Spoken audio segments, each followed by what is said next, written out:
என்னோட 4 தீம் இதெல்லாம் தான். தெய்வங்கள், வாகனங்கள், உருவான கதைகள், உணவு சரித்திரம், eco friendly products, importance of biodiversity. இதான் என்னோட படி.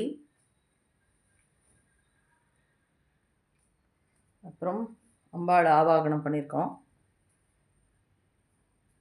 ஸோ ஒரு தீமாக இப்போ உங்களுக்கு காட்டுறேன். ஈகோ ஃப்ரெண்ட்லி ப்ராடக்ட் சேவ் நேச்சரில் நான் இதெல்லாம் தான் கவர் பண்ணியிருக்கேன். உங்களுக்கு காட்டுறேன்.